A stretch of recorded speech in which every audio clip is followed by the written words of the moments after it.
Hello and welcome to Fire in the Belly. Today we have myself, Mighty Pete, and we're joined by the Brian Kennedy. Good afternoon.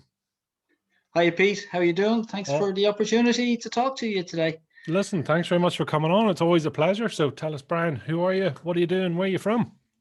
Gosh, well, I'm sitting here in sunny Rathfarnham in Dublin today. It's a really nice day, but it's a little bit chilly. Haven't had my run today yet. I usually do a bit of running. I'm a dad. Um, I'm a husband. I'm a coach. I'm a twin. I'm a motivational speaker. I'm a marathoner and an ultra marathoner for my sins. Okay.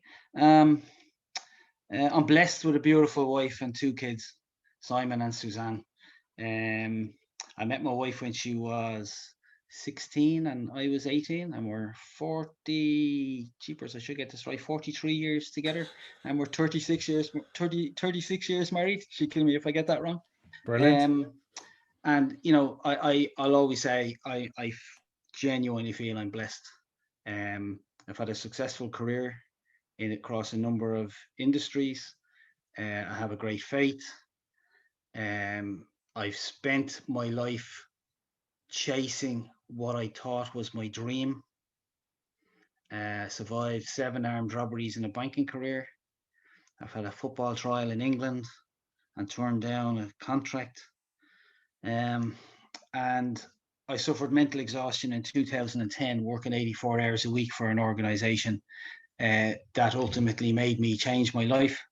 And I would probably say that the last 10 years of my life, between 50 and I've just turned 60, have been the happiest uh, in my life, simply because I live more in the present. And now when I coach people, I coach them so that they can learn from their life experiences to be more positive, and that they won't be pining for a future, as I tell them, that will never occur, because they're chasing stuff. And I did that for many, many years, um, which we can get into at some stage or whatever, and you'll understand where I'm coming from. Hmm. Just talk to us about that. Feeling blessed. How long have you felt blessed? I've always felt blessed with meeting my wife.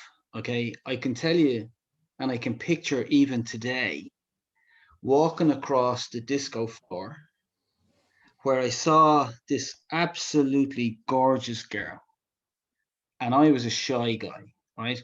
And I got my mates had said, "Go, go, ask her, ask her, ask her." She was dancing there with her three of her pals, and I was absolutely terrified in a place called the Apartment in Town, a disco.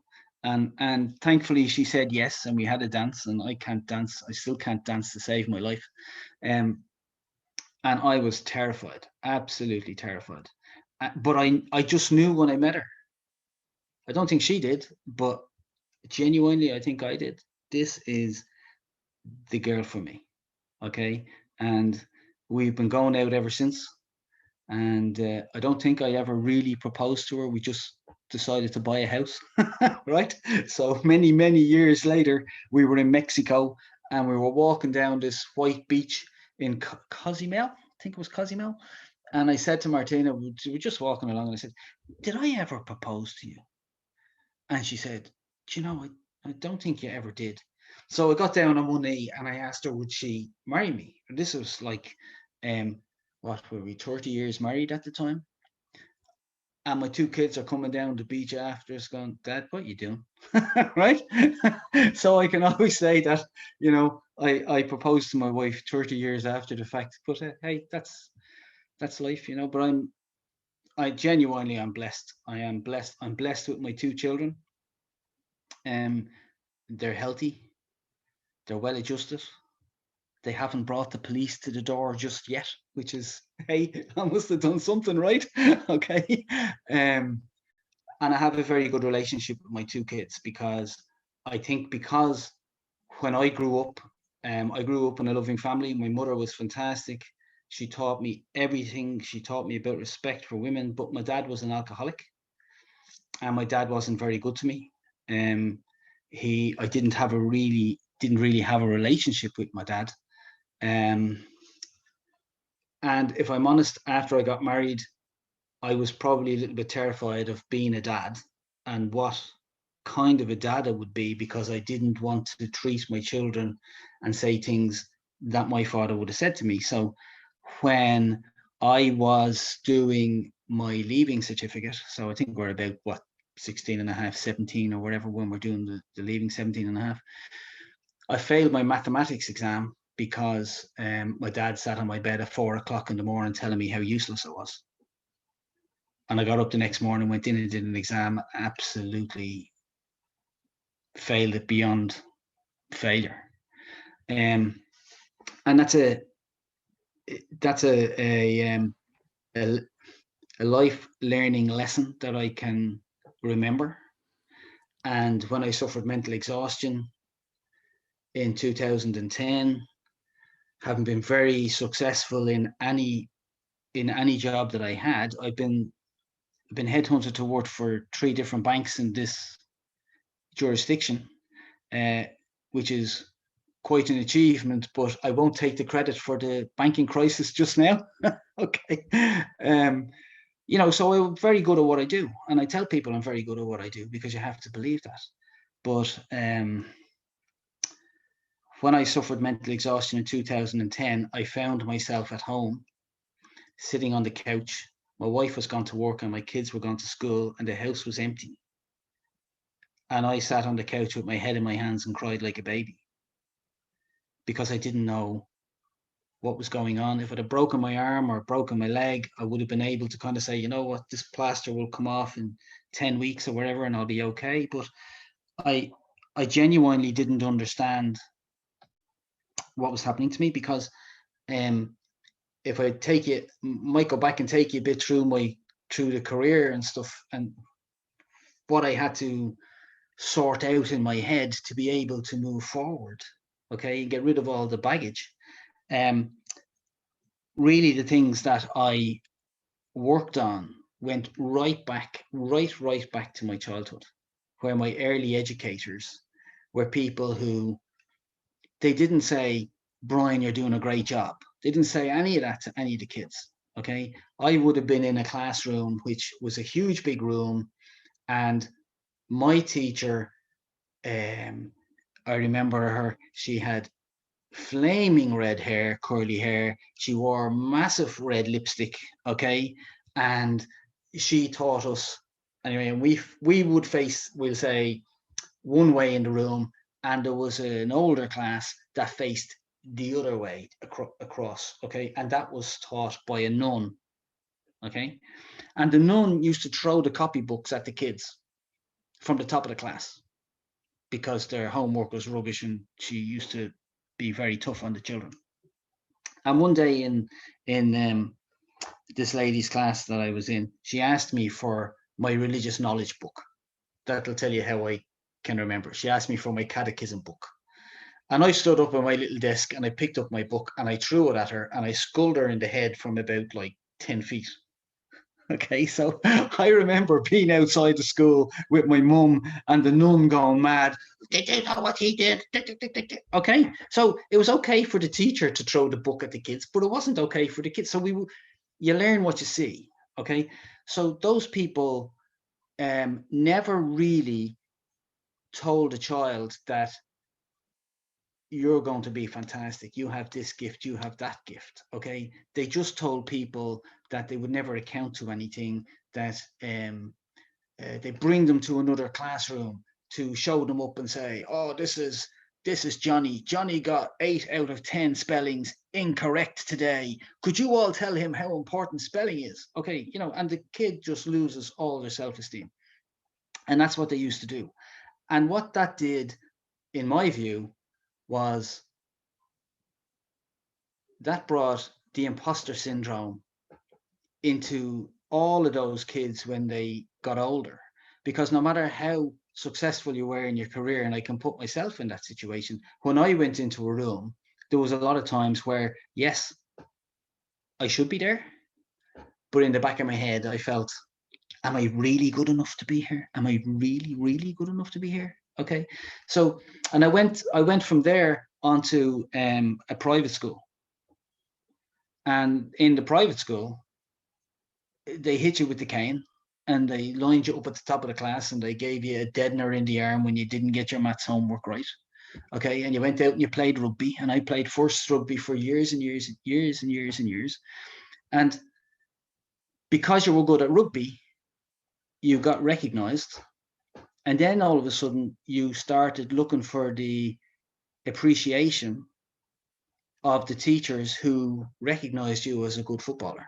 If they gave you a smile, you felt good because you weren't getting it in the proper way in school, in the way in which you were taught, right? Because they weren't telling you were fantastic. The ethos was on the negative of what was going on. And if you didn't do your homework or you forgot to do something, there wasn't really an awful lot of room for maneuver. You were just sent down to ex-priest and you stuck your hand out and you got 6 of the best.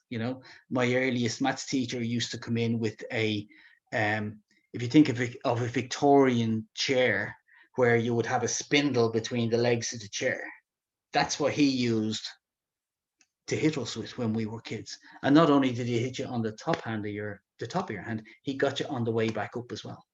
Okay, so that's what we were taught when we were kids. There was no real telling you that you were fantastic. But because I was a very good soccer player and a very good rugby player, teachers started making, I suppose, some adjustments for me.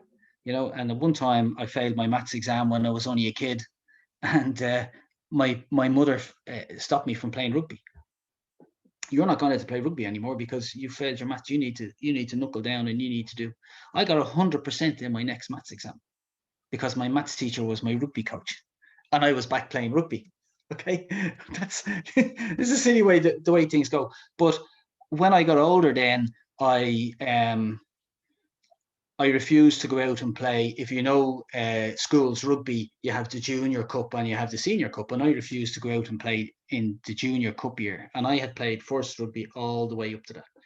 And I remember the prior of the school leaning over me outside the book room going, "You'll never run for this school again. You'll never play soccer for this school again."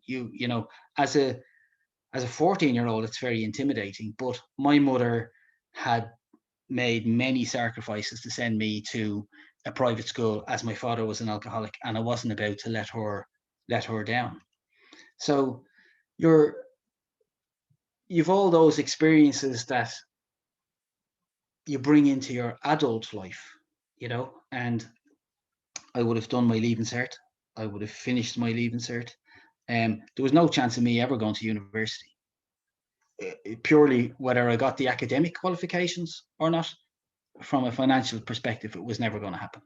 And in 1978, Ireland was in the grips of a really bad recession. It was really difficult to get a job.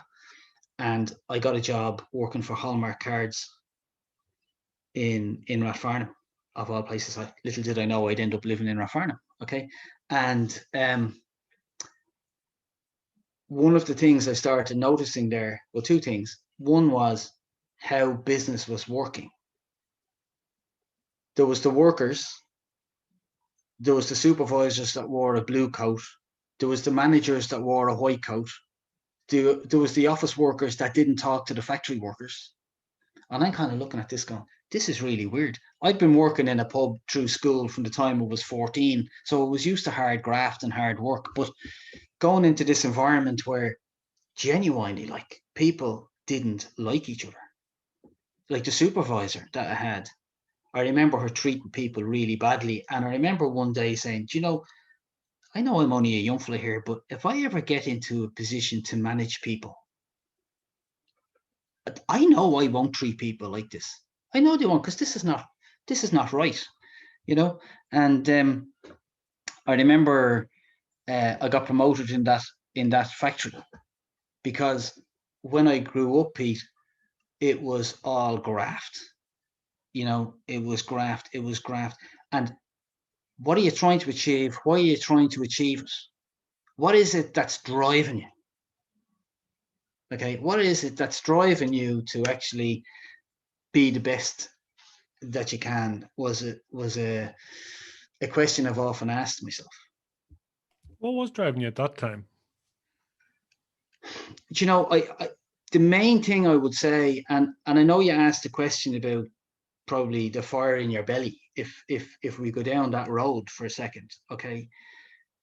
I think initially it was to make my mother proud. She had made so many sacrifices for me. I couldn't do anything in my life that would make my mum not be proud of me in any aspect of my life, any aspect. I mean, I joked with you earlier, I think, about, I'm really proud of my kids, and it's great. They're well-rounded individuals, and thank God they haven't brought the police to the door yet, so I must be doing something right. Okay, that's something that my mum used to say. I must be doing something right because the police haven't been to the door for you or any of your 5 sisters. Okay. And I think that was the main drive. The main drive was I wanted my mum to be proud. That's what I wanted. Okay. And when I was a kid, I went in and I played my first soccer tournament when I was 12, and I got player of the tournament. Okay. And throughout my life, from the time I was 12 right through till I stopped playing football, competitive football, I have so many player of the year trophies in my football cabinet that I have in the house here. It's just unbelievable, because I have that drive to, when I went over that white line on a football pitch or a rugby pitch, I was a completely different animal. Completely different animal.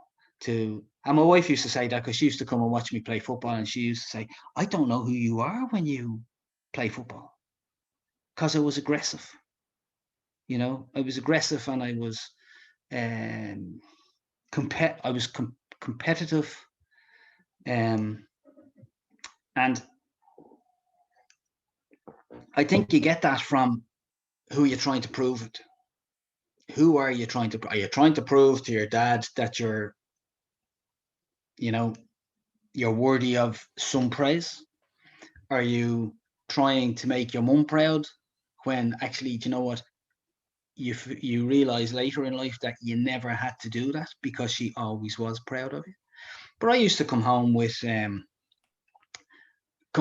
that time when I was 12 with the best player award in that competition. And my mum would be, that's fantastic, great. I mean, I remember a huge big little kind of old church, and everybody's there and everybody cheering, and it was fantastic. My dad never said anything. About a year and a half later, I ran in my first community games. I won 2 gold medals and a silver medal and a cup. And I came home and I went, Mum. And my mum goes, Jesus, fantastic, brilliant, big hug. Okay. She hadn't got a clue what it meant. Okay. My dad said nothing. I came home in school, and I'd come home with trophies bigger than myself for team sports, that we would win a house league or whatever it might be in rugby, or a soccer league or whatever it might be, and you'd get to hold a trophy or a cup for 3 weeks. Everybody in the team would get whatever. And my mum would take a picture, and she, this is great, and my dad wouldn't say anything. And it's like, later on, you're kind of going, who are you trying to impress here? Who are you trying to impress? So, but all of that, I brought into my adult life, into my corporate life. Okay. So I went in and I worked for a bank. You tell me if I'm rabbiting on too much, by the way, but I'd like to ask you a question, if I may. yeah, Just, go on. do you know why your dad was an alcoholic? There was a history of alcoholism in my dad's family. And my dad wasn't always an alcoholic. That's my recollection. Okay. My dad was a very, very astute businessman. His father was very wealthy. He ran his father's business. But the world changed, in the 40s and the 50s and the 60s. Okay.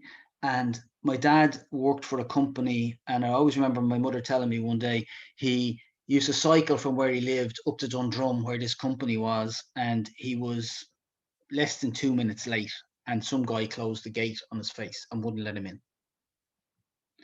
And he swore from that day he would never work for anybody else in his life, no matter what. Okay. And people used to come up to our house and offer my dad jobs because he could be an accountant, or he was just really, really good with numbers. Okay. And he had his own business, and his own business was in an area of Dublin where Dublin County Council, or whatever they were called at the time, decided that they would widen the street and depopulate the area. And what that did was it destabilized every single business in the area, and the population of the area changed, and the demographic of the area changed, and his business went. And then he went into a different business, which he met people who, I would say, first of all, I'd say I think he had too much time on his hands, and he fell into meeting these people in pubs and stuff, and then that was the ruin of him. Okay, for a very long period of his life. And later in life, he did stop drinking, but that was after a conversation that I would have had with him, and I would have got him to write a letter about giving it up and promising to give it up, because he was destroying our family, you know. And it's funny, when my mum died in 2018 and I was doing the probate and all that kind of stuff, I came across the letter that my dad wrote and signed. I still have it, you know. I wouldn't tear that up, but that's how he became it. And I think that it's ingrained in you. I think it's in the family history. I think it's in the family tree. I don't drink by choice. I just don't. Some might say that, geez, Brian, you should be the most anti-drink person that I know, but I'm not. Okay. I would have no problem with my children having a drink, which they do. But my job is done when I say, I just want to let you know that there was a person on your mum's side of the family that had an issue with alcohol, and there's a person on your dad's side of the family, and your grandfather had an issue. And once you understand that, and you think that that could be in your gene pool, you just need to be careful. My job is done, because I don't live my children's lives. I'm here to guide them and to give and to support them and whatever it is, but their decisions will be their decisions. Do you think your father in any way replicated his childhood onto you? Do you know, it's funny in that when my dad died in 2006, he didn't leave a hole in my life at all. But we've just spent 10 minutes talking about it. And when I do motivational speaking, I kind of go, while my dad didn't have a great relationship with me, it took me to have a crisis in my life to learn from some of the things that he did that I wouldn't do. So when my dad was dying, the person who was sitting in the hospital with him at the time the doctors came to tell him this was it was me. So I'm sitting there with him, and we just sat there. We were sitting in two chairs, and the doctor sat at the end of the bed, and they pulled across the curtain, and he said, "Mr. Kennedy, just, you know, bit of bad news. More or less, basically, this is the end. There's nothing else that we can do for you. It's palliative care. We're not really quite sure how much time you have." And I'm sitting there like an adult male, okay, 2006. 46. I'm 46 years of age. And I go, Jesus. Okay, this is heavy stuff. I've never really kind of heard somebody being told that this is the end. He wasn't saying it to me. He was saying it to me, Dad, and I'm freaking devastated beside him, right? And he goes off, and my dad turns to me and he says, son, he said, he didn't say Brian, he said son, because I remember it like it was yesterday. He said, if I had my time over again, the things I would do differently. Okay. And that's why when I do motivational speaking, I tell people that people are regretting a past. They're tired of regretting a past that they can't change and pining for a future that can't occur. And my dad was there at the end saying if he could only turn back the clock and change things, because he realized some of the crap that he had caused. Okay. But, you know, we buried my dad. I spoke at his funeral in 2006. And in 2007, my best friend at 46 years of age was diagnosed with cancer and was dying. And I got offered a job in another bank, very good pay. I was headhunted again, and I'm kind of going, do I want to move job again? 47 years of age, do I really want to move job again? And I sat in a room with my pal, and I said to him, when I think of it, the conversation, I'm telling him about my problem and he's dying. He's really now very, very close to the end. And I said, look, Larry, I don't know what to do. I really, really don't know what to do. And I met him when I started working in Hallmark Cards, and we were the best of mates for years and years. And he said to me, Brian, look at me. I'm lying here, I'm dying. Take the freaking job. You're doing it in somewhere else. They're going to pay you more money. Do the job. Enjoy it. And don't be such an idiot. So I took the job. I remember I left that hospital. I drove home from Tala Hospital. I pulled in behind a Hearns pub in Tala into the car park, or into a side street down the side of that pub. And I rang the person and I accepted the job. And we buried my friend. I spoke at his funeral. And I still went living my life at 100 miles an hour, chasing some freaking corporate dream. Okay. That ended up with me working 84 hours a week and suffering mental exhaustion and almost doing myself in. So it's very important that you can try to identify those special life experiences that happen and learn from them and slow down from them. And I didn't do any of that. And that's why I think I said it to you before, was that from 2010 to now have been the 10 almost happiest years that I've had. Okay. In that I've sat down with my kids and I said, tell me the difference about me as a dad now in the last 10 years as before.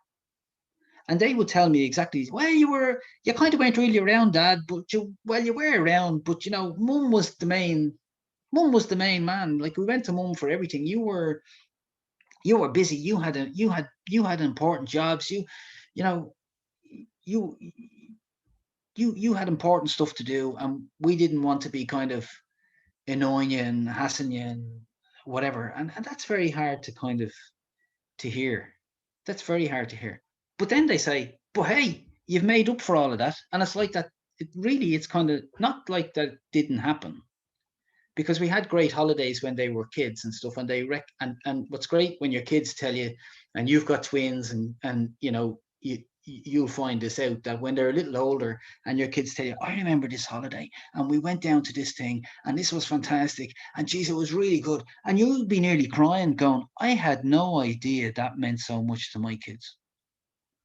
But that was the joy that I was able to give them to do that. But I felt that I needed to, in my head, I needed to earn big money. I had to have a decent house. I had to, have things that even Martina didn't want, because that wasn't important to her. That was important. That was important to me, because when I grew up, so two things. Gosh, two things. When I grew up, I never knew whether my dad owned the house or not. He bought our house for cash because he was a very good businessman, whatever. The lucky thing was that he did that, because when he was an alcoholic, if he had a mortgage, we'd have been on the street without a shadow of a doubt. Okay, so that was really important. And I would have been in school worrying about that occasionally, kind of going, remember, actually, I was only talking about this to somebody the other day. And I said, I can remember being in an economics class in school. And they used to bring in the old EEC. Before it was ever the EU, it was the EEC. I'm showing my age now, aren't I?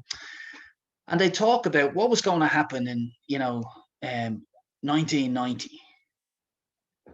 Because this was 1976 or, 1978. And that was miles away. And I remember kind of going, oh my God, I'll be 25. I'll be 30 then. I'll probably be married. God, I wonder will I have kids? Geez, what will my wife look like? Will I be able to afford to buy a house? Oh my God, will I ever be homeless? Right? Instead of, I'm looking forward to having a wife, I'm going to have kids, I'm going to, there was always that worry, okay, in the background that drove you. It's a bit like saving for a rainy day and not realizing when the rainy day is here and it's time to spend the rainy day money, but you're still saving for the rainy day. And I think I held that deep in my soul. Deep in my soul. I always had that worry and that, what was it going to be? And as a result, I was extremely happy to get married to the love of my life and have kids. But if I'm honest, I was terrified about having children because I was afraid I'd be my dad. And thankfully, I'm not my dad. I'm very far from my dad. And I have my moments like everybody does. But it's really strange when you have those feelings and you don't know where they come from and you try to think. So in 2010, I tried to kind of through counseling to box off all of that and decided that, my dad loved me. He just had an illness and he couldn't show it. I had 4 other sisters who he would talk to, so yeah, they were just the worries that I grew up with that drove me to, you have to get a decent job. You have to get a decent job. If you don't get a decent job, you're not that you're worthless, but you've got a family. You're the main earner. You've got to provide for them. You've got to make sure that they're looked after. And I'd be thinking that all the time, and then I'd be thinking back to, I remember back in that class being terrified about what was 1990 going to look like. So I became a man when my son was born in 1992, because I sat there stood there in the room when he was born, and to see your children being born, as you know, is the most beautiful thing that any bloke can see. And if any fella goes into a birth and doesn't come out with the height of respect of any woman, there's something wrong with them. Okay. And I just say I became a man when my son was born, because I suddenly realized this is not just about me and Martina. I now have a family, and that put more pressure on me. Okay, so I'm working away in a bank in 2002, and give you an example. I'm going for promotion in there, and there's after being an increase in branches in the bank, and they're looking for bank managers, and I'm working as an assistant manager. I survived 7 armed robberies during this period of time. I've a gun to my head, a knife to my throat. The guys run away with the money.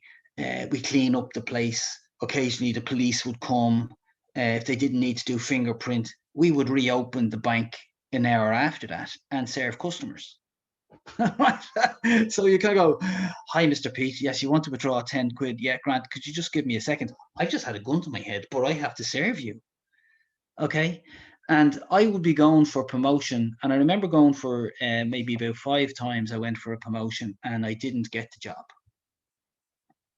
And every time after I didn't get the job, somebody with less experience than I had would get the job. And I'd go down to the church and I'd throw myself in front of Our Lady statue. And because I said earlier, I have a great faith, I'd throw myself in front of Our Lady statue. I'd fucking times there'd be tears coming down my face, and I'd be kind of going, what am I doing wrong? I need to get this job. I've got a family. I need to, I had that desire, that drive. Okay. Pete, it hurt. It hurt in the pit of my stomach. It hurt, right? And people would give you feedback.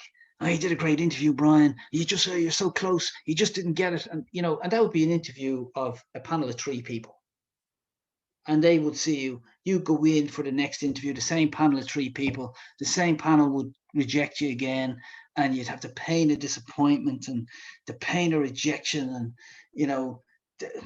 the pain of not being liked, the pain of just the pain. Okay. And I didn't know what the hell was going on. So I decided that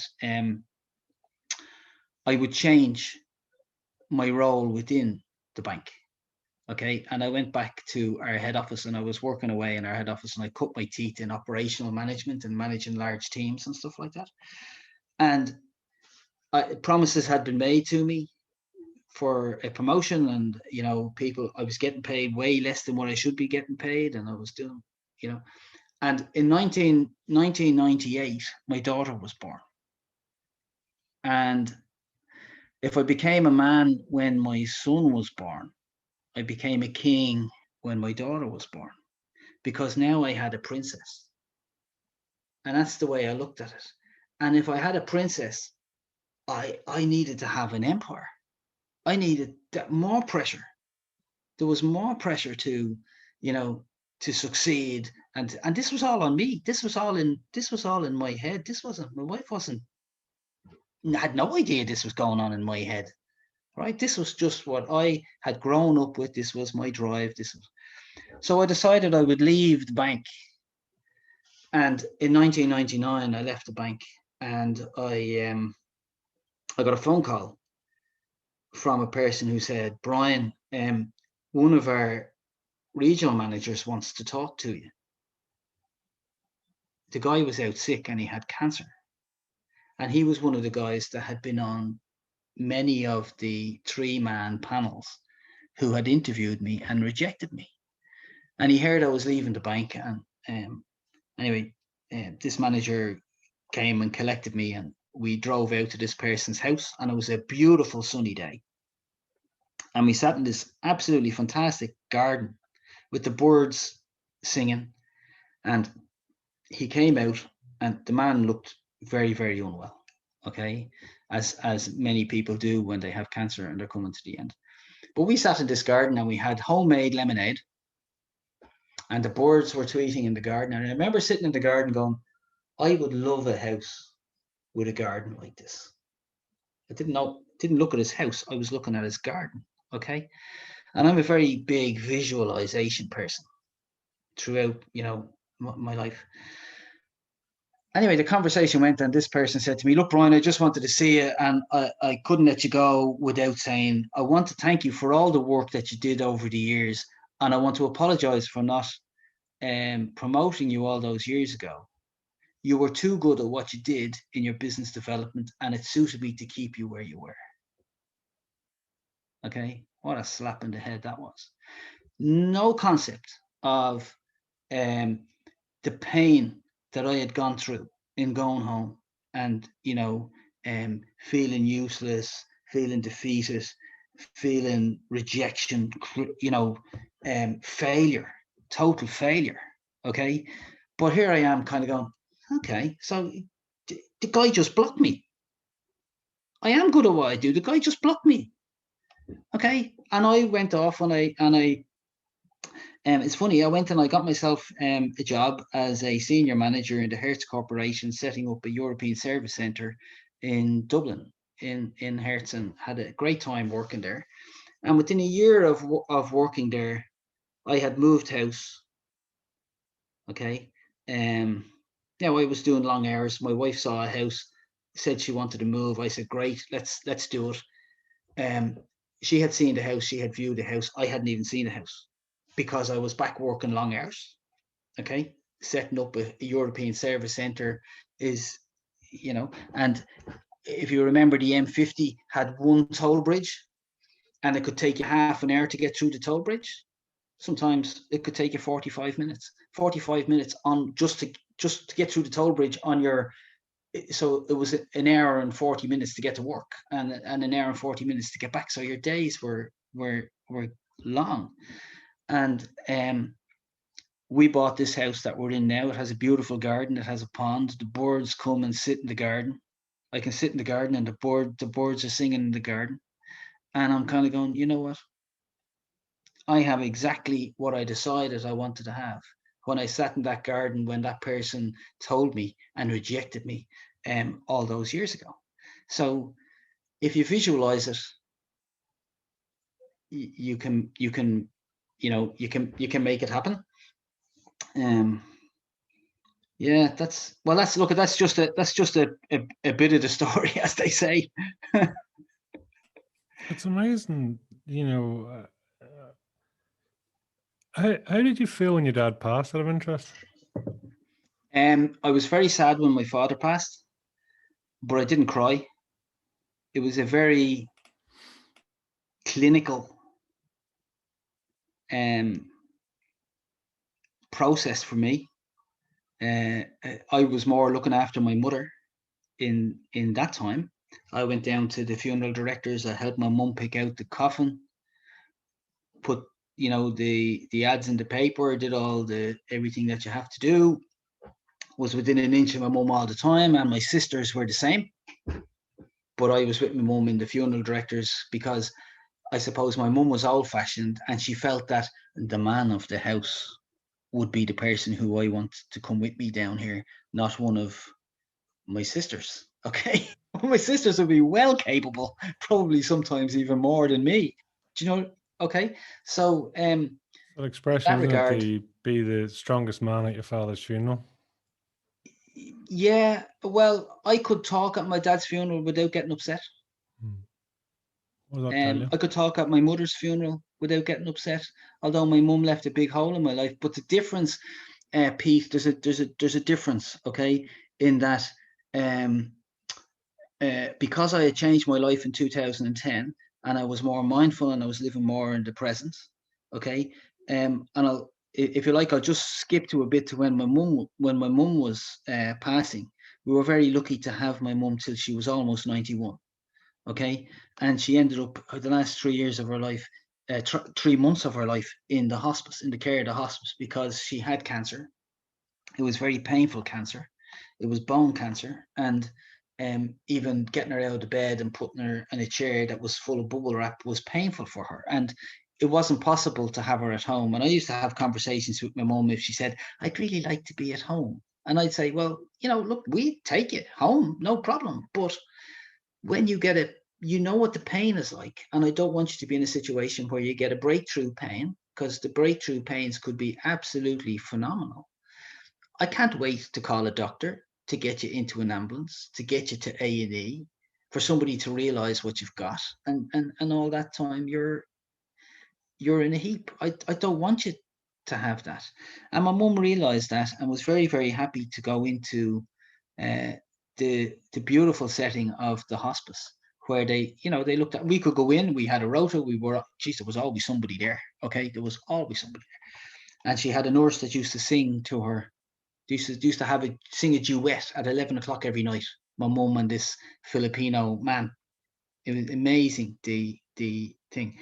But because when my mum died, I sat, so I'm in the chapel of the hospice one night with my mum, and she would have done this with my sisters, they'd be there, but I was there one night, and we went down to this little chapel, and tiny little room, couple of statues lit by one, little lamp in the room. And we sat there, and I still get upset sometimes when I think of it. And geez, when you're 60, you kind of go, Brian, come on, you'd be a bit of a mammy's boy. And I go, well, if being a mammy's boy is what I am because the way my mum brought me up, I'm proud of that. Okay. But I remember we had a conversation, and she told me she was proud of me.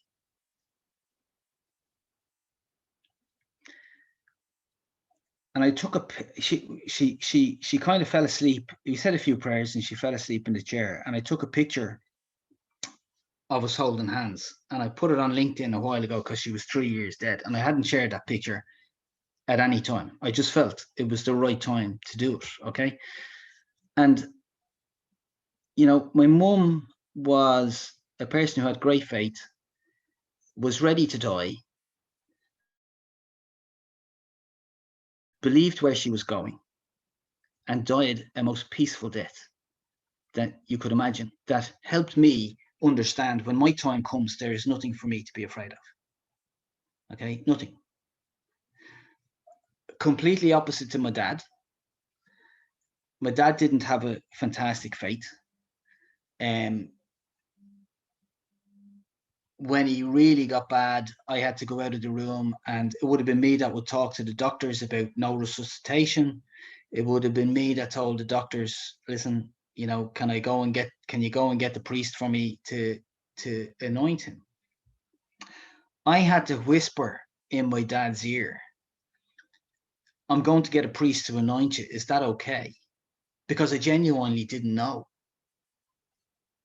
you know, and I didn't want to, but he couldn't respond. I'm kind of going, look, if you can respond, blink your eye or do whatever.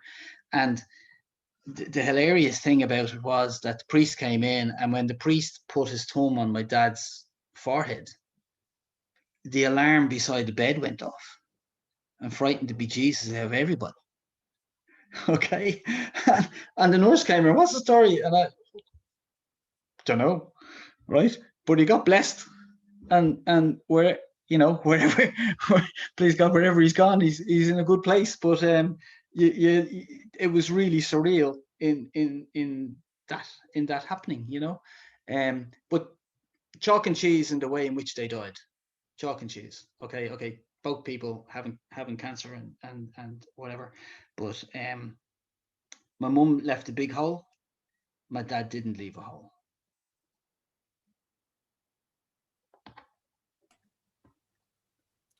Can you forgive him? Oh yeah, absolutely.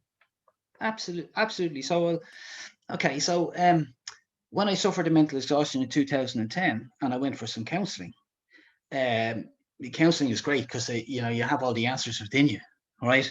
And they get you to think about stuff. And I thought about stuff and I wrote down stuff, and I why are you thinking this way and what are you thinking that way? And you know, I wrote down who I was, why I was, what made me tick, what I was thankful for, what I was grateful for, what did I remember from my childhood, and there were good things and bad things.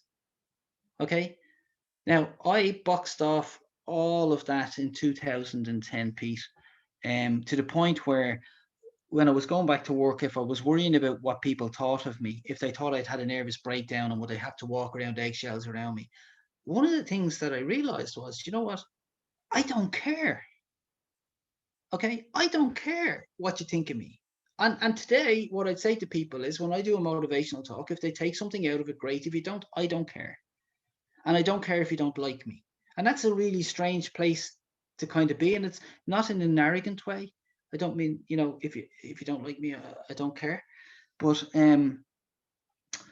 lost me train of thought there. I was going to go somewhere for you.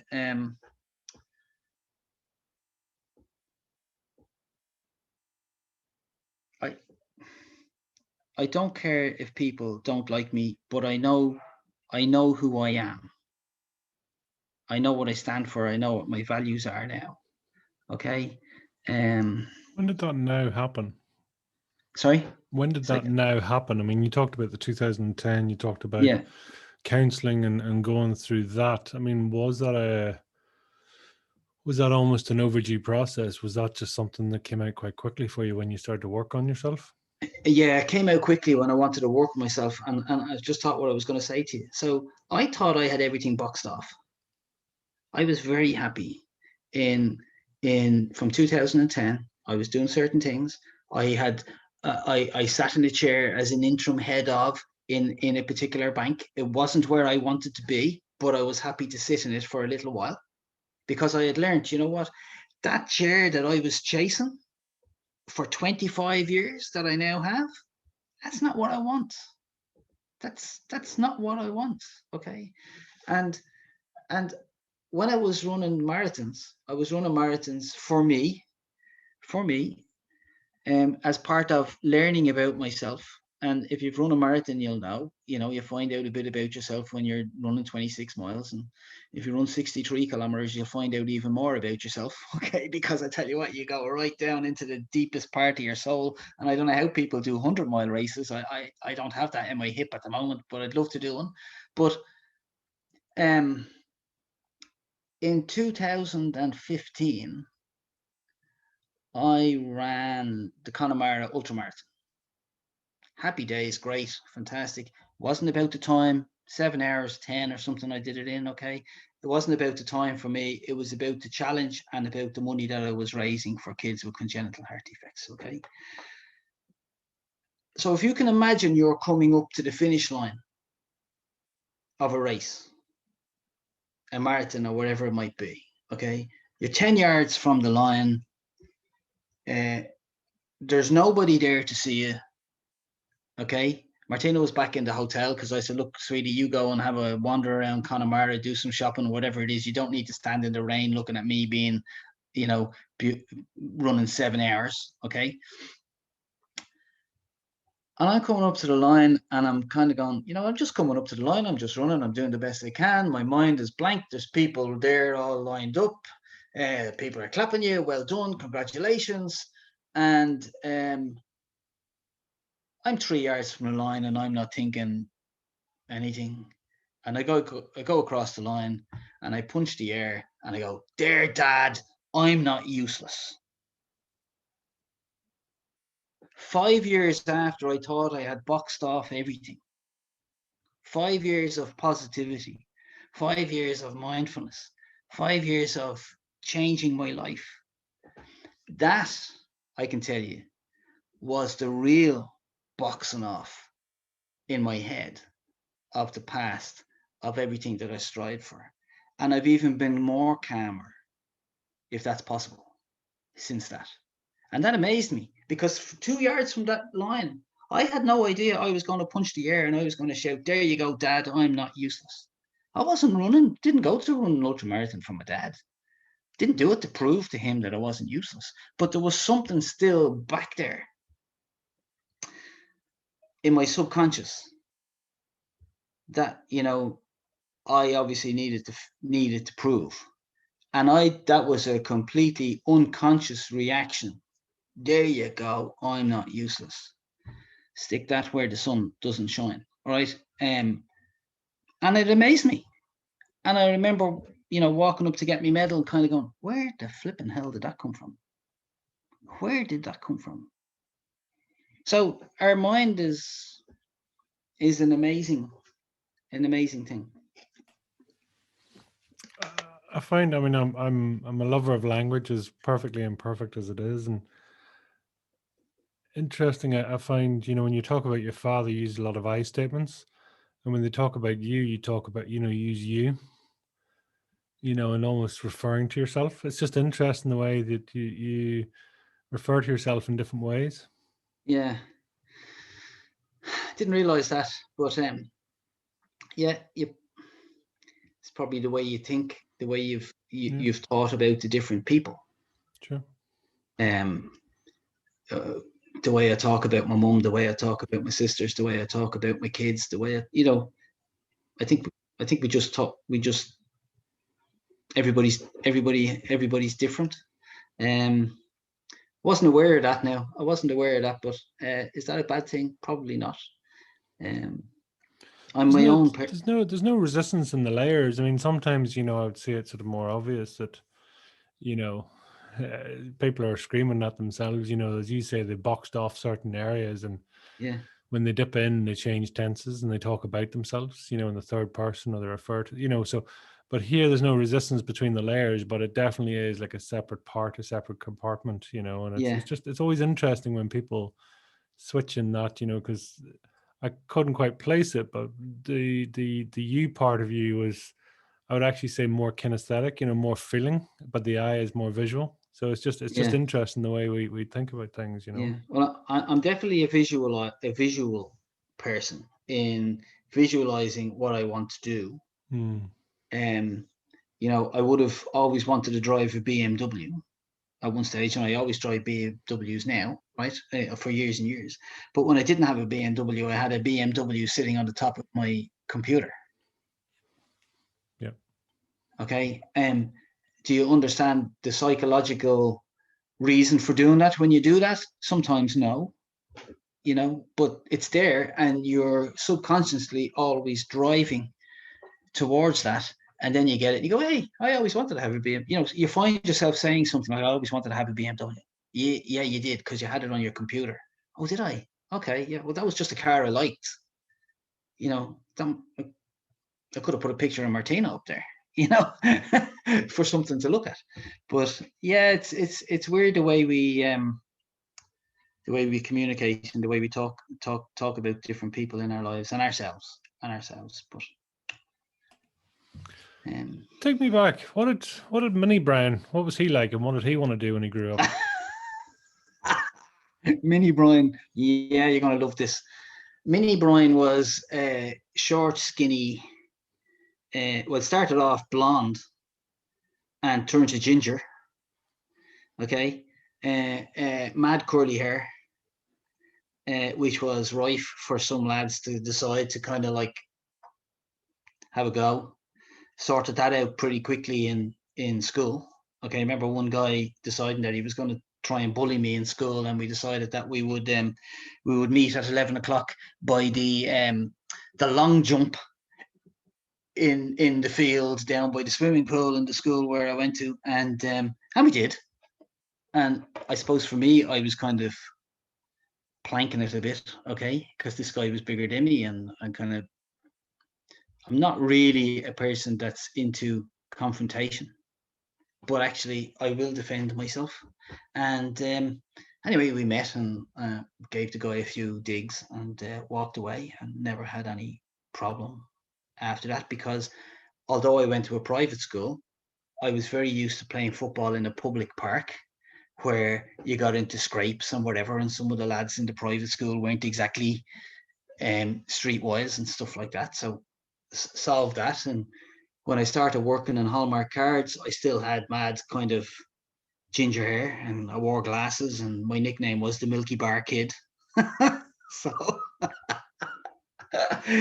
because I looked like the Milky Bar Kid, they said. You know, but mini me, I was shy. I was quiet. Didn't spend, as I said to you, much time with my dad. And I probably grew up kind of in the back of my mind thinking that he didn't like me, which is a strange thing for me to say now. Okay. And I was very aware that I was a surviving twin, that when my twin sister died at 3 months, I got pneumonia and survived, and she got pneumonia and she passed away.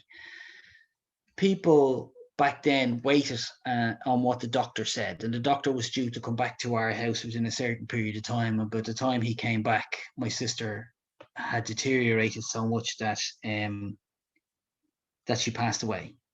And I think that had a detrimental effect on both my parents in a way. Okay, but my mother, from the time that I was old enough to understand that I was a twin, I've grown up with this other person with me. I would have, when I was younger, heard somebody calling me over my right shoulder on not a regular basis, but in certain times, and I turn around and there would nobody be there, but I would definitely have heard somebody call my name. And when that happened, I used to think that my sister was with me. And I suppose I grew up then as a mini me, kind of thinking, you know, I need to live my life for both of us. And maybe that's where a bit of the drive and the desire and the passion and on the football field and then into the corporate world came from. Maybe. But my early childhood was very nice, and my latter childhood, when my dad fell into alcoholism, was tough. Some of the stuff you talked about there, and you talked about it with the, the football and the rugby and all that, the big prizes and coming home with that. I mean, Yeah. was there an element there of seeking the gratification, seeking the acknowledgement, seeking to be noticed, and Yeah, no matter what, you were coming home and your father just didn't see it or wasn't? absolutely. Absolutely. Well, so my mum would always go, "That's great." She wouldn't really know what, You come home from a community games, Pete, okay, with thousands of people running, and you come home with 2 gold medals, a silver medal, and a cup, and your dad says nothing,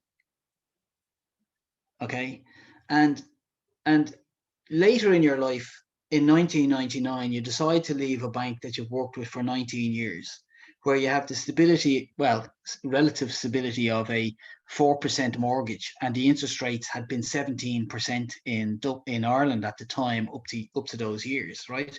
Very kind of bad economic situations, and you decide to go and work for a car rental company, although it's the European arm of the American massive, global company. And your dad says to you, "You're just changing jobs. Are you mad? You don't know anything about car rental." So you kind of go, well, at least they listened that I was changing jobs, right? But if you changed jobs and you were moving to a different job and you were earning more money every time you moved, he would never see that as a progression. He would see that as you're chopping and changing jobs again. But you couldn't have a conversation. Well, I wouldn't have had a conversation with him to explain why, because we didn't have that relationship to have that conversation. So therefore, there was never that mentorship. Okay. So if you go back to the football, you go out and you do your best you can on a football field. Is it to make your mother proud? Yes. Is it to make your coach proud? Yes.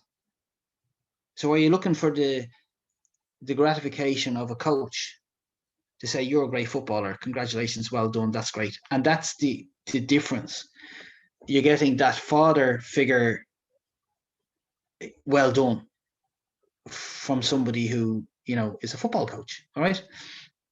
And that, as I said to you, playing football at a particular level, not the highest level in Ireland, okay, but at a particular junior level and stuff, got me a final trial for an Ireland Youths thing. I got so close to almost, I could touch the green jersey, but I didn't actually make it. Okay, but I got dragged into the final trial from nowhere, from absolutely nowhere. Okay, and then I got a trial in the UK, and I got offered a contract. But even though Martina didn't want to live in the UK, I realized that when I was on my football trial, I didn't want to be a footballer. But somewhere in the back of my mind, at some stage, when I was playing football, I would say to myself, it's a bit like what I said about, I'm going to get a house with a garden like this, and now I have a house with a garden like that, right? I would love the opportunity to play football in the UK. Well, I got the opportunity to play 2 reserve team games for a team that were second in the old English second division, with 2,000 or 3,000 people or 4,000 people at the game. Okay. But at the end of it, when they offered me a contract, I had got a job in financial services in Ireland, and that was more secure than a football trial. So I decided the desire to in the corporate world was more for me than it was to be a footballer. But back in 1981, people didn't earn the money that they earn today playing football. Okay, so but it's a bit like you march yourself up the hill. You work very hard. You strive to reach a goal that you think you want in life, and then you get there and you realize, actually, that's not really what I want. I don't really want to be a professional footballer, so I'm going to go back into banking. And then you go back into banking and you strive to be to a certain level in the bank, and then you get to that level in the bank, and then you kind of go, "Oh, it's like this, is it really? I have to deal with all this political kind of rubbish, people with their egos, and to get paid what they're going to pay me, and that's not really what I want to do." You find out at some stage that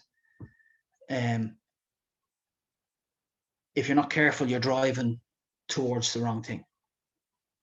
I've just been lucky in that I drove to somewhere, and halfway along the way, when I got there, I realized, okay, well, I'm here. I'm happy to be here. I'm going to stay here, and I'm going to be more reflective, and I'm going to be more supportive to the people around me. So I would have done a lot more in the last 10 years to mentor, support people who worked with me, for them to build their career, than for me to use them to get on in a career in the financial services industry, if that makes sense.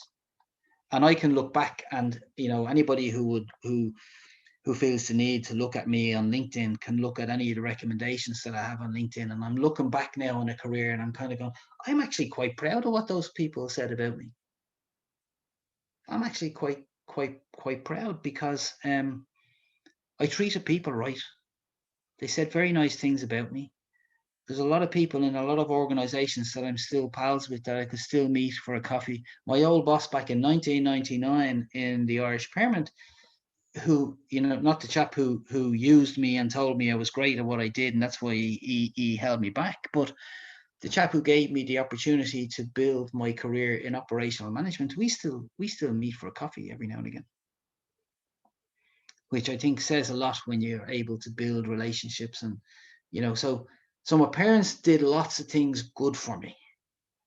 They instilled a lot of those soft skills in me. So although I talk about the bad things that my dad didn't do, and a lot of the fantastic things my mum did for me, there's learnings on both of those sides. But you can actually tick the boxes and look at it when you take time out to understand who you are, what your values are, what you stand for, and all that kind of stuff. Do you like yourself? Do you love yourself? I actually do. Yeah. And here's a weird one, Pete. When I'm doing a talk, I will tell people to pick up their mobile phone and put it on selfie mode and look at it and say, I love you. And I'll ask them, when was the last time you said that to yourself? Okay. So respecting yourself and understanding what your values are. What's your values? Really, sorry? What's your values? So I trust, honesty, love, and it depends on what order you want to put them in, because you can love somebody and not be trustworthy. And you see lots of relationships break down, and where people say, oh, love is my first value, but actually they go off and they do the wrong thing on their wife or their husband or whatever it might be. So therefore love is not their first value. And then they say, well, trust is. Well, clearly trust is not your first value, because you've just gone out and you've done the dirty on your partner. So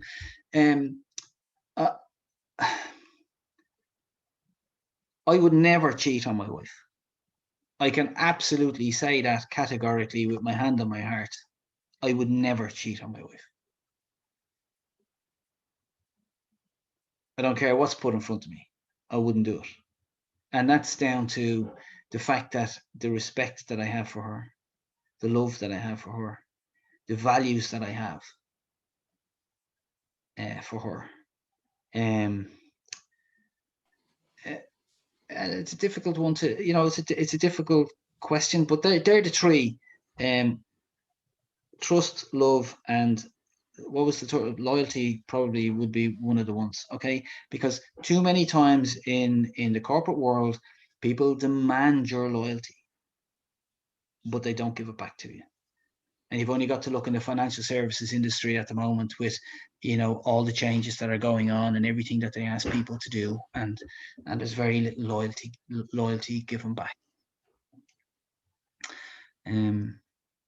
So as I said, I they're my values. They're not for everybody. I have a faith. I don't push my faith on people. I believe in God. I kind of believe that God got me through 2010 in a way, when I looked at myself sitting on the couch and I was crying like a baby at 50, to tell me, you need to get your act together. You need to get out running. You need to get yourself fit. You need to go back to basics, and you need to look at those people around you that you're grateful for. They were the voices that I heard. And spiritually, everybody can look at that in a different way. Who is it that's talking to you? But I do believe that. And when I decided that I was going to do motivational speaking, I went, okay, so I'm, used to talking in work and managing large teams, but that's different to standing up in front of 200 or 300 people, or whatever number of people. And I got a call out of the blue one day, Brian, Father X down in such and such a church would love you to read the Word of God to the congregation as part of the group who do it on a Sunday. Because we heard you talking a few years ago at some different funerals, and you're very articulate, and we would love to have you do it. Could you consider it? Pete, out of the blue, I had the opportunity to stand in front of 200 people on a Sunday reading the Word of God to settle my nerves of standing in front of 200 people out of nowhere. So I firmly believe I have a fantastic faith. I can't say it, I have 16 tattooed on my arm here, which is for Psalm 16, which is about being grateful for everything that you have and putting your life in the hands of God. And it's what I believe. What do you want? What do I want? I'm not currently wanting anything. Does that sound weird to you? I am very content at the moment, but how would I explain this? In my book of life, if I put it that way, in what I have done and what I have, from 2010, gone back and looked at my days of, my early childhood, my early college years, my latter leaving certificate, all the different jobs I've had. I got what I wanted out of. I learned what I wanted to learn from all of that, and brought that forward. Okay, all of that were different chapters in my book. Okay, and I retired last September, and all my kids are finished in university and they're working now. And it's very easy for me to sit down and go, hey, my job is done. But you know what? You turn the page, there's a new chapter. I'm coaching people, I'm mentoring people, I'm helping people not fall into the trap that I fell into. I'm helping them be more successful in their first 90 days of a promotion so that they understand what they need to do. And, that's a whole new chapter of life. It's like when you say there's a load of stuff that hasn't happened yet. Okay, it just hasn't happened. So I'm never going to sit down and kind of go, that's it. I'm 60. I'm not ready to hang up my boots just yet. But I'm not living my life where I was chasing something. I'm more in a situation now where I want to help people. If that sounds correct. I'm more interested in helping people through my coaching, people, and I get satisfaction from seeing people go away with a more structured approach to whatever it is that they want to do in their life going forward. I don't give them advice. I just coach them and mentor them. They, a bit like you dragging all this out of me today. Okay, they go away and they've got the answers themselves, and they decide whether or not they're actually going in the right direction that they want to go for themselves in accordance with their own values. So that's where I'm at. That's what I want. I want to see other people succeed. I want to see people look at my story and listen to my story. I think somebody put it up on online one time. What is it they say? Your story at some stage could be somebody else's survival guide, so that they don't fall into the trap that you fell into. And to me, it's easy to talk to somebody when you've gone through it, rather than talk to somebody who learned it in a book and never actually walked the talk, if that makes sense. No, it does, absolutely. Tell us, where do we see the best of Brian? Where are you in flow? Where's your happy place, if you like? Oh, wow. Where am I in flow? Jeepers, where is my soul the happiest, if I put it that way? I love to see my kids happy. Okay, I love to see my kids happy. I love to see my kids come and ask me a question where they know that they can, Dad, you're talking through your backside on that. Okay, that they can say that, which they do when they're in their 20s and stuff. Okay, and that kind of makes me happy. When I'm in my, when you're in a flow state, it's easier to be in a flow state when you're, for example, if I was playing football, I would have been in a flow state playing football. When I went across that white line, Pete, I was in a flow state. I would score goals in the first minute of a game, in the last minute of a game, when fellas were half asleep, fellas were half tired. Okay, I'd be the guy. I'd be in the flow for the whole thing. So I'm in a flow state. I'm in a certain type of a flow state at the moment, in the way in which I'm living my life. If that makes sense to you, okay. I'm very happy. I'm communicating with my wife. I'm communicating with my children. I'm building a business. I'm doing what I want to do. I'm living according to my values. Okay. And if it's not in that, I can kind of go, I'm not interested. I'm not interested. So I'm kind of, that's a flow for me, a positive flow. And if something happens, I'm usually have the self-awareness to understand what's going on. So probably forgot to mention, I don't know whether I mentioned to you, my house burnt down in 2013 and I put 4 discs out back in 2016. Well, since 2010, I've been able to deal with those issues without complete panic. So that I've been in that, I've really been in that kind of a calm state, flow state, if you like, for the last 5 or 6 years, and it's actually making me feel quite good about myself. There's a real 7 thing going on. There is 7. I was born on the 7th of September, so, and I'm a twin. What can I tell you? It's mad. 7 years ago, the house burnt down. Yeah. So even 7 years before that, your dad was diagnosed. Yeah. 7 years before that, you left the bank. Don't know what happened. 7 years between. There's 7 years between my son and my daughter being born. It's hey, the universe is the universe when you break it down and you do that. It's a waveform, right? Yeah. It's incredible. But look, it is what it is. Things are going to happen to you.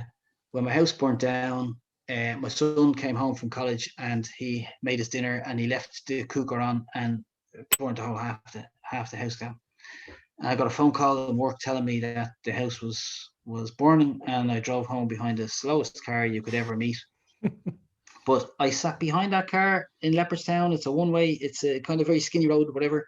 And I got home, and the guys were just rolling out the hoses from the fire brigade. They'd finished kind of dousing the house and whatever. And the chief fireman in the white hat or whatever he was wearing, and my son was standing beside him a bit sheepishly, and he said to me, I hope it wasn't your dinner he was cooking. But look, that's, you know, there are things that happen.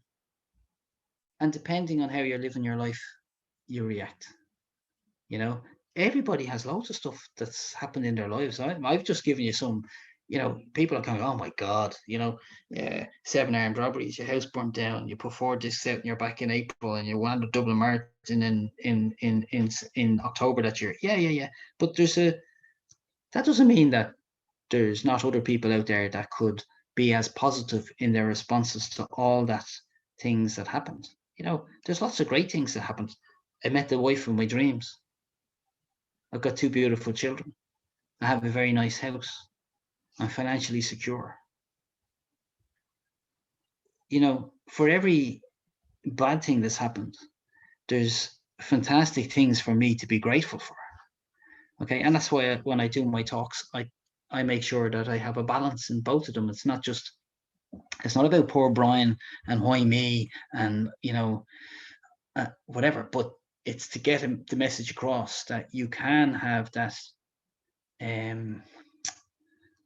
These things do happen to you, and it's how you react is what's going to,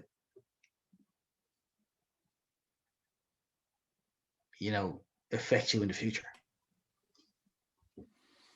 What's the nicest thing someone could say to you? The nicest thing that somebody would say to me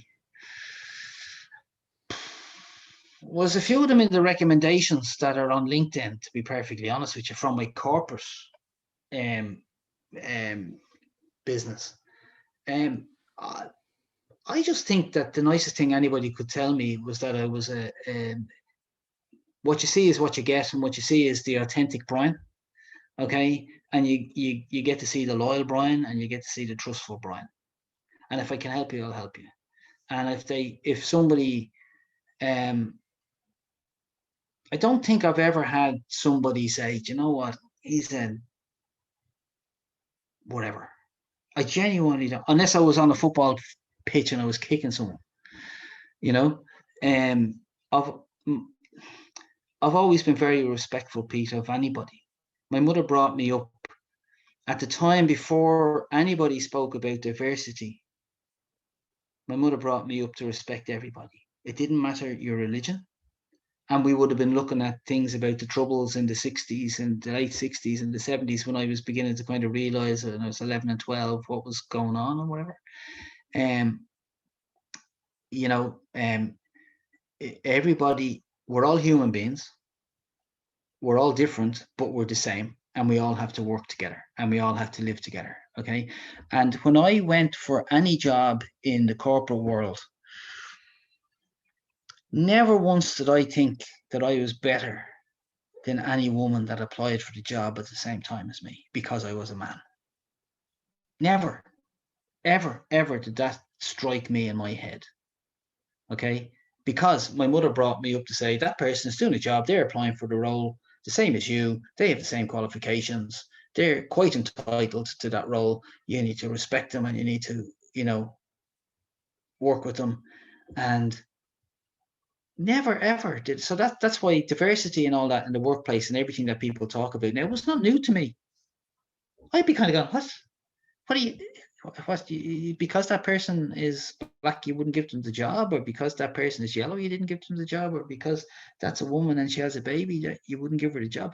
Never would I ever have thought that people were doing that in the workplace. And I would have done interviews and stuff, but if I interviewed anybody, it didn't matter to me whether somebody had 5 babies, 2 babies, twins, or whatever.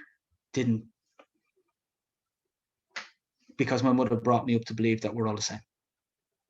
We're all special. We are all special, by the way. What are you capable of? What am I capable of? Yeah. I'm not capable of murder, if that helps. I'm capable of continuing to be the best dad that I can be, and the best husband I can be to Martina and my kids. Are you the best you can be? Sorry? Are you the best you can be? Because there's projection there, and that's what I become aware of. I think we're always learning, Pete. I think the day you decide that you can't learn anything, you're in trouble. Okay? I've good days and bad days. I'm very happy for my kids to say to me, Dad, Suzanne would remind me every now and again, you know, you do motivational speaking, don't you? Yeah, well, that was a bit of a negative comment there that you just said, wasn't it? Okay. And I go, okay, well, tell me, what did you mean by that? And I learn from that. So I'm always open for learning. Okay. I'm capable of more. I'm capable of being a fantastic coach, which is what I started doing in the last year and a half. Okay. I've seen people in the past succeed in the way in which I've mentored them.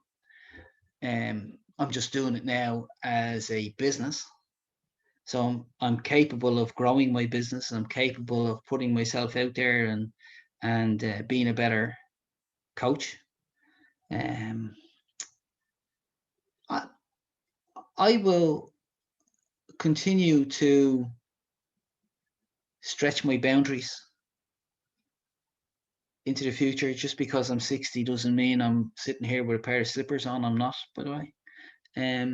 You know, I'll be working for a long time yet, and learning, and I'm presently in studying. So I always want to learn. So I'm capable of being better at everything that I do into the future. What would you say? What are you really good at, and what are you terrible at? When do we get you in the room, and when do we get you out of the room? What am I? Jeez, what am I bad at?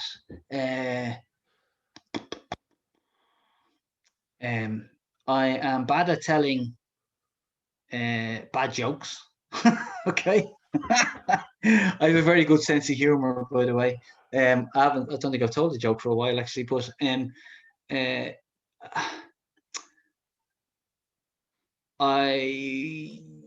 can't. I won't say I can't. I don't like saying I can't. Okay. I will try lots of things. So in the pandemic, in the lockdowns, I baked my first cake. Okay. Christmas pudding, made 4 of them, my mother's recipe. Had my daughter and my wife sitting in front of me, just saying, okay, just make sure I don't poison anybody, make sure that all the ingredients were measured out correctly. But I did it all myself. Never baked before. Okay. And since then I have baked another cake. So I'm open to try anything to make me better. So I don't believe in saying I'm no good at something until I try it. I've removed that. I've removed that from my vocabulary. You know, when people say, oh, I was going to go for that job, but I don't think I could do it. I've removed that kind of those sentences from my vocabulary to the best that I can. So I'll give it a go. I'll try and do that. I'll try not to put salt in instead of sugar. So I'm happy to try anything. I'm very good at what I do in the corporate world. I'm one of the most experienced mortgage operational managers in the country. Okay, that's why when I did my talks when I was still in the corporate world, I'd say I'm very good at what I do, and then I'd watch people, you know, kind of look at me and smile and go, what an arrogant thing to say, because they've only just met me. And I would say to them, well, if you can't say that about yourself, lads, who's going to say it for you? Okay, and that's the first lesson.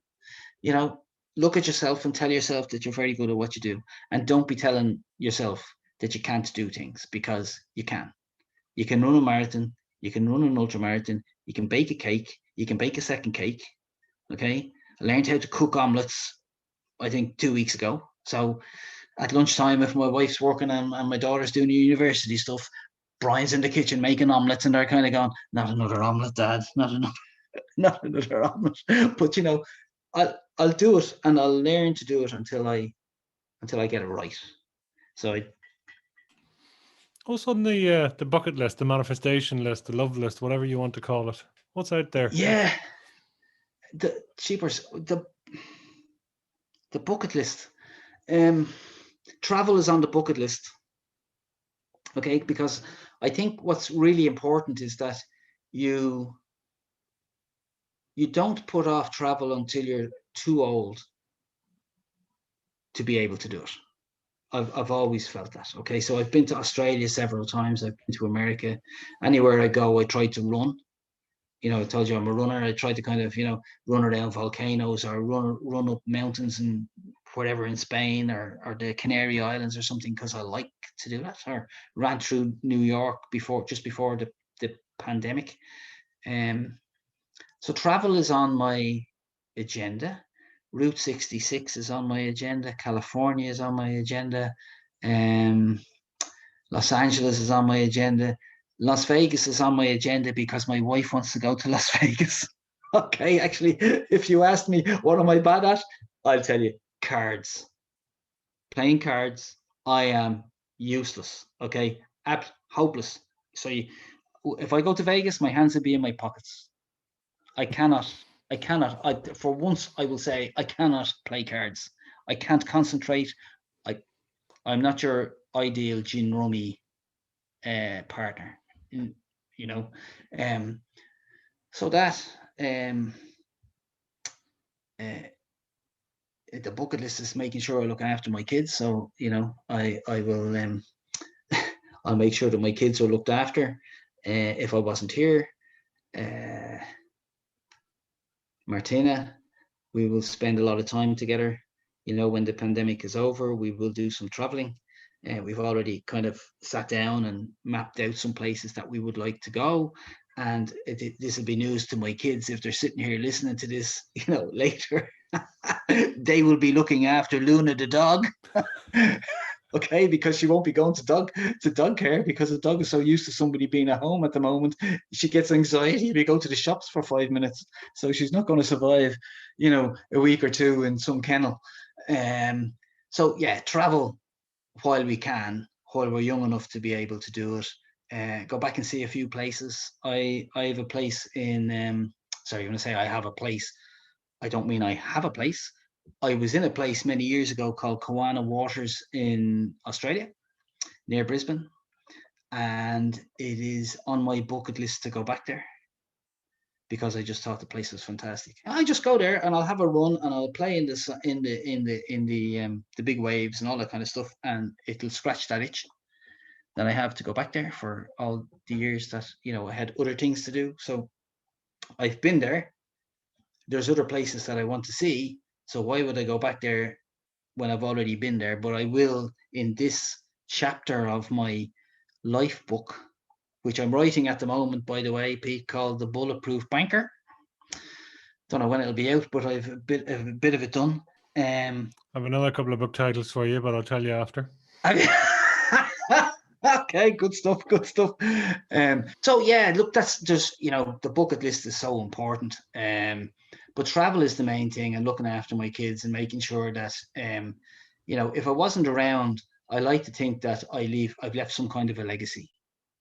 Sometimes I think, what would they say about you if you weren't here? And I think at the present moment in time, it would be mostly positive, and I'd be quite happy with that. Other than that, on the bucket list, I don't know what people tell you that would be on their bucket lists, but to continue being happy, because to me, success, and I learned this again, why does it take a crisis in your life to actually realize that success is not the big car and the house and the job and the job title? It's actually how happy you are. Because I was miserable for a long time. pushing, driving, going for title, and get it, and then go, it's not really what I was looking for. It's not what I thought it was. So sounds like that 50 was almost like your midlife opportunity. It was the point of just dropping the baggage and walking on. Yeah, and I had that opportunity when in 4 years previously when my best friend died, and 5 years previously when my dad died, to learn from those experiences, and I didn't, because, as I said earlier, you're running at 100 miles. So why does it take a crisis in your life? I don't mean a midlife, people, midlife crisis. I remember a friend of mine bought a sports car at one stage. He rocked home one day with a sports car, and his wife went, what's midlife crisis? Okay. And then got a motorbike, because she said, I'm not going in that sports car. He got a motorbike, and then he got hit off the motorbike. So now he's back in like Joe's standard car. So your midlife crisis is completely different to your having a crisis that I had, where you really, really, really had to kind of go, you know what, you really need to evaluate. So I kind of missed out, I think, on, waking up one day and deciding that I was going to wear fluorescent shirts and tight red trousers. Don't do that. Interesting the way your mind works. That's well, that's what a lot of fellas do when they go into their 50s. All of a sudden they start wearing clothes that they should be wearing when they were 30, and you kind of go, what are you thinking? But I don't judge them anymore. If they want to do that, that's fine. I'm just not going to do it. So I'm fairly level. I'd like to think I'm fairly level-headed, but not boring. If that makes sense. Level-headed, not boring. Yeah. But not safe. Still a bit mad. What's the guilty pleasure for you? Take out the guilt if you want. I don't mind. A guilty pleasure for me, my God. It's got to be Tato crisps with caramello chocolate on top of it in the bag, and just dirty bird. just munch them together, or a Christmas pudding sandwich with bread and lots of butter. There you go. You're going to call the police on me now, are you? What flavor Tato, just out of interest? Cheese and onion. Yeah, cheese and onion. Cheese and onion with caramel chocolate, I think you said? Caramello chocolate. Caramello. Cadbury's caramello chocolate. Put it in the bag, shake up the bag, and just eat the crisps with the square bars of the chocolate. Yeah. Very nice. Right. Yeah. I need help. I need help. And at what point did you decide to put the Christmas pudding into a slice of bread? Oh yeah, I've been doing that since I was a kid. To putting Christmas pudding into bread and lots of butter on the bread. Yeah, I've been doing that. I've been doing that since I was a nipper. Yeah. My wife thinks that's just the weirdest thing. She can live with the chocolate in the crisps, even though she thinks that's a bit weird. But the Christmas pudding sandwich, that's that was, she had to get used to that.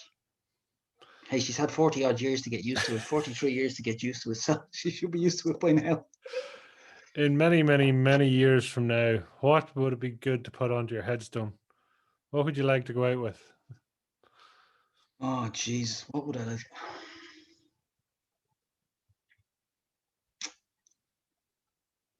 God, you ask a tough question sometimes. I actually hadn't thought about that one. I would just like somebody to say I was a loving dad and husband.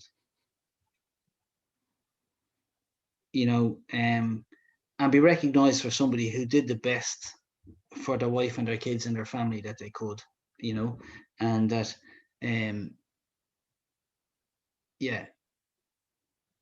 it's a bit like a reference when you leave a job, isn't it? Where Brian worked from here between X and Y, and that's it. And they don't say you did a great job or a bad job, or they fired you for fraud or whatever it might be. So you've got this Brian Kennedy, the 7th of September 1962 dash, It's a whatever the date statement. is.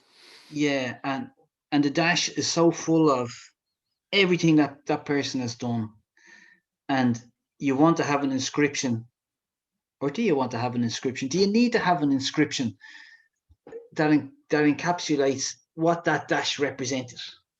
You don't really. I mean, to me, I would just like somebody to be able to say that I looked after my family, I loved my wife, I loved my kids, and I did my best to help other people, including running marathons and stuff like that for kids with congenital heart defects, just to give something back. Jesus, how big is your headstone? No, don't mean that. That's not what I want them to put on. I'm just saying that's, if somebody said that in the church, I would be very happy. But if they just put on the headstone, loving husband and dad to whatever, I would be really happy with that. It's all in the dash.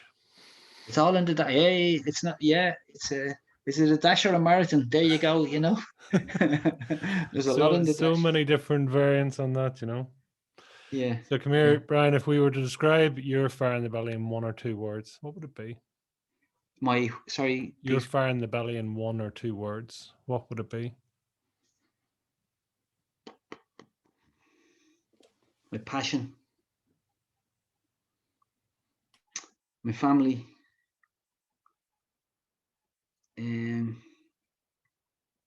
that's what it would be. That's what it would be now, because that's what my gut feeling is telling me that's important. That fire in my belly when I was a kid that we spoke about earlier was all about my experiences and insecurities as a child that moved into my adulthood, that made me drive what I thought was what I wanted and what people wanted. Okay, because I firmly believe that, and go back to the spiritual thing for a second, in that we've all been given the gifts that we need in our life to do something good in this life. Now, either that makes you famous or you're not famous, but you've done good. You don't have to do something to get an MBE for charity. You can do it yourself. But I just think that the fire in your belly can change over the years. And those gifts that you got change because you find them and you lose them and you realize that that's not what that means, and this is how you could use that. This is how you can use that gift that you have, whether it's counseling or whether it's mentoring or whether it's looking after people. But I think our early years are so important for that fire, that fire doesn't turn into an ember. Okay, I think that fire in my belly had gone down to an ember in 2010. I was tired. I was exhausted. I was fed up fighting. I was fed up driving to get something that I thought was what I needed, or what I thought what my family needed. And that wasn't the case at all. And, and when you clarify that, you get the right fire back in your belly, and you feel the heat from it, and you're back to your old self. You're back to, probably what it was like when you were a kid, when you were a little bit more innocent, and you use it in the right way. So passion, yeah, if you're passionate about something, it's going to come out. It's going to be a gut wrenching feeling in your stomach, with a voice that's telling you that you can't put your finger on, but it's a voice telling you you need to use this gift for the benefit of others. Don't know whether anybody ever said that to you before, but that's how I feel about it. Yeah, no, it's true. It's live with your passion is a huge thing. Really is. You know, it's if you can do no more than that, then you do rightly. You know. Yeah. So, Brian, where can people hunt you down, track you down, stalk you, follow you, any of the above? Oh yeah, stalk me. Well, I'm on LinkedIn under Brian Kennedy. I'm on Instagram and Facebook, I think, and I have my own website, bjkenomotivation.com. If anybody wants to visit that and throw some platitudes or abuse at me, I'm happy for. I'm happy. Everybody's entitled to their opinion, but yeah, that's where you can find me. That's where you can find me. I usually post a bit on LinkedIn every now and again. What's the final message you'd like to leave with people? So my final message would be, you can do anything that you want to do in this life. Sometimes you have to slow down to realize what it is. Once you slow down and realize what it is, then you realize that you can actually do what it is that you want to do. Okay. And it's a step-by-step process. Any goal that you have, any dream that you would have, you've got to write it down. You got to break it down into steps. You got to put it into a plan, and then you got to take some kind of action to make it happen. And I'd like everybody to believe it doesn't matter what it is you want to do. You can do it. You believe in yourself. Please, at the end of this, believe that you can do it. And you can. And there's always somebody out there that can help you. And there's always somebody out there that will knock you. But if you believe it, definitely you can do it. Brian, thank you so much for your time. It's been an honor to have you on, and great to hear about all the stories. I look forward to the book. So yeah, we'll have to talk more about the book as well, and hear more. When are you hoping to launch? Well, I've a couple of chapters written. It'll be next year if I find somebody interesting enough to who's interested enough to publish it. Okay, because hey, I've said a bit of today what's in it, but I've got loads of funny stories from my corporate world that people would, when I was collecting money for banks, for people, knocking on doors, and the reactions of different people and being assaulted by customers and things like that happened to me in the past. But they're funny when you look back at them. We won't mention any names, but yeah, it'll be interesting. It'll be an interesting book. Look forward to that. Brian, thank you so much for your time. Until the next time. Pete, thanks a million. I really appreciate the opportunity. Good man. Thank you. You're welcome. Thanks.